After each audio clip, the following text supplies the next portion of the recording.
Mr. Gachagua, maybe you've never been given an opportunity. I want to do that now. Please explain to us this shareholding concept and how does it work? Even this matter has been taken out of context. Government formation is a process. And a coalition government is formed based on an agreement. I sat down with William Ruto and on behalf of the mountain people, negotiated our expectation from his government.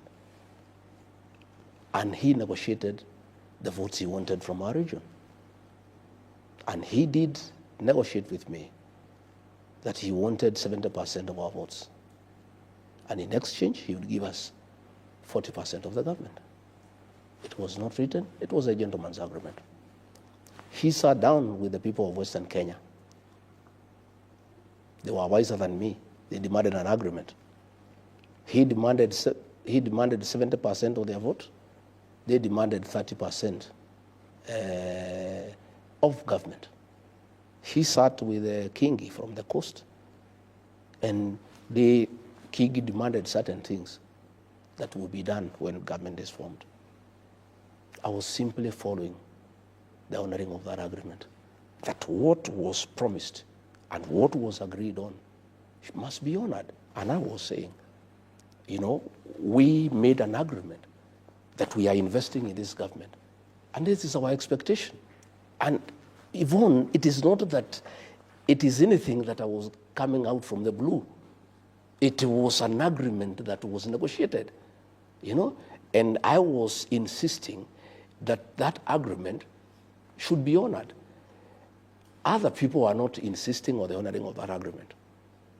I was under a lot of pressure from the people I negotiated on their behalf, that what we agreed on should be honored. And that is when William Ruto turned against me because he didn't want to honor what we had agreed. And luckily for me, and it's a mistake that I made that I have to live with, yeah, I didn't insist on a written agreement. It was a gentleman's agreement.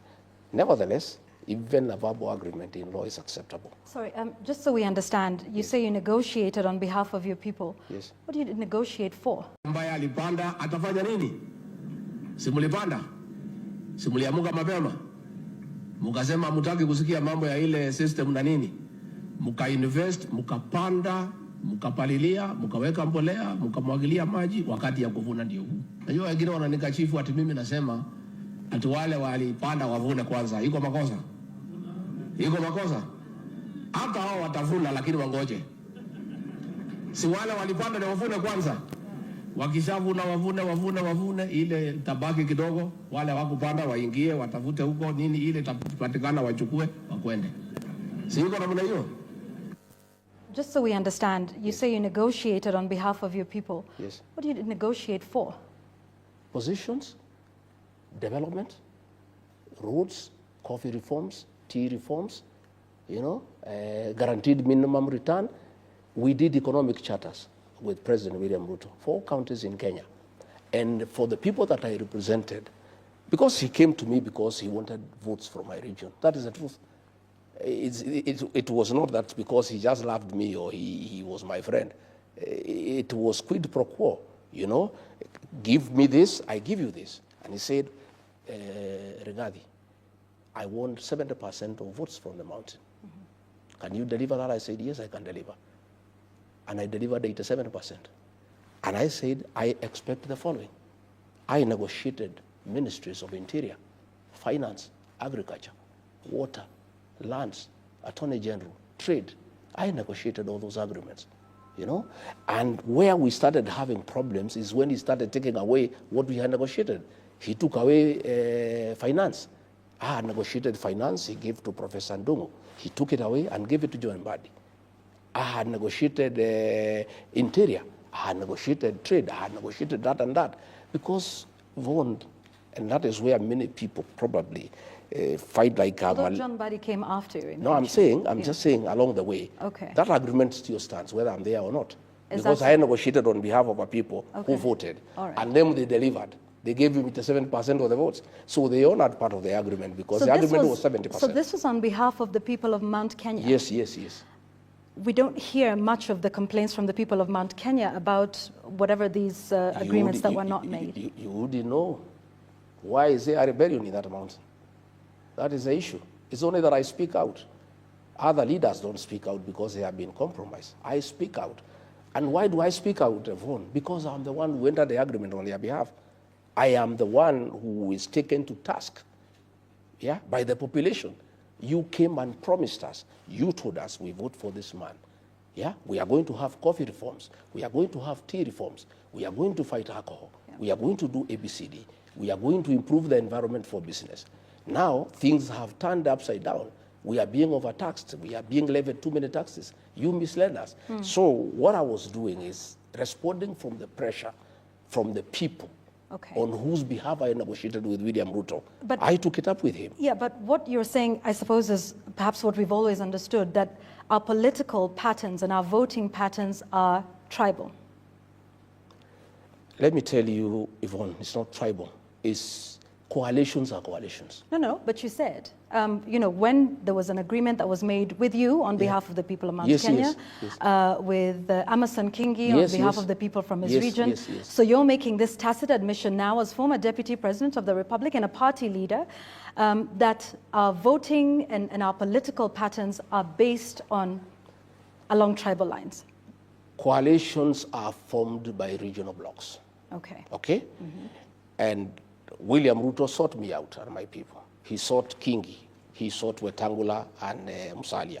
He sought everybody else. And that's the nature of our politics for now. Okay, all right. So some then say, and I want us to listen to this clip coming up, that you are simply renaming tribalism, and instead of using the word tribes, you call them shares and shareholding. Let's listen to you defending this again at a different occasion. Niko hapo. Huyu Felix ako hapo. Rais mnamjua. Mimi mnanijua msimamo yangu. Silence on my set. Ya kwamba watoto wakiwa wengi kuna wale kwanza ya kuangaliwa, si mnajua? Sasa huyu Felix ako pale ndio mwenye kuunganisha mawaya. Mambo yetu tumepanga. Mambo iko sawa. Chakula iko jikoni karibu kuiva. Watoto ni wengi, chakula ni kidogo. Iko watoto ya nyumbani, iko ajirani, iko namna hiyo, na nyinyi mtulie. Chakula ikiiva, sisi ndio wenye kupakua, na watoto tunawajua kwa sura na kwa msimamo. Hatuwezi kuwa confused. Kuna mtu wajua watoto yake. Mr. Gachagua, who gets to eat first and how much? But I think you need to understand the concept of our politics. I was in a meeting in Nandi, and the Nandis were asking, you voted for this government. We have our sons who have not been employed. We have expectations. You people promised us that when you form government, you will do this for us. You have not done it.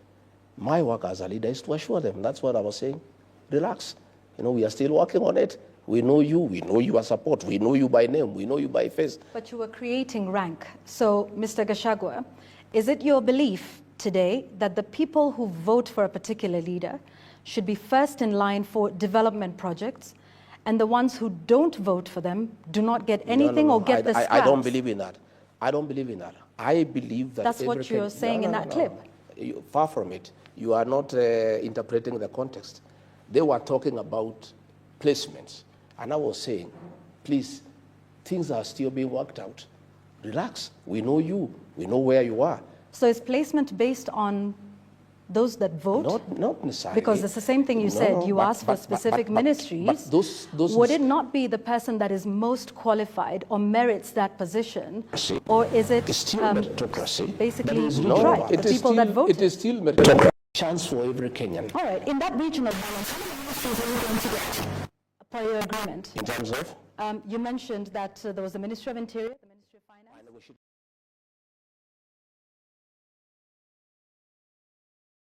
For 8. For 8, yes, I right? Yeah. In a cabinet of 22. Yes. Where would the regional balance if 8 out of the 22 come from one community? You've just talked of regional balance. I negotiated with the president because of the vote that I was bringing in. All right, It was up to him to make the decision, yeah?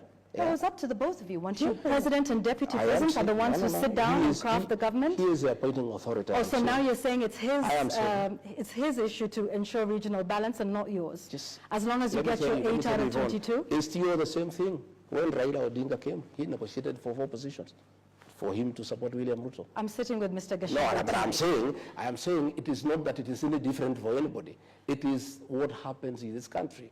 When William Ruto sought the support of Raila Odinga, he came and demanded for cabinet positions and 11 principal secretaries, and he was given for support.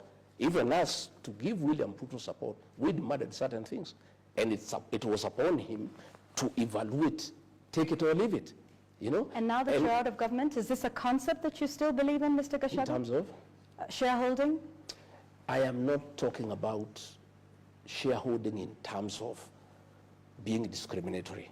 We are saying when we form a government, people must sit down and agree that if we are successful, we are willing to bring this number of votes here. This is our expectation from that administration.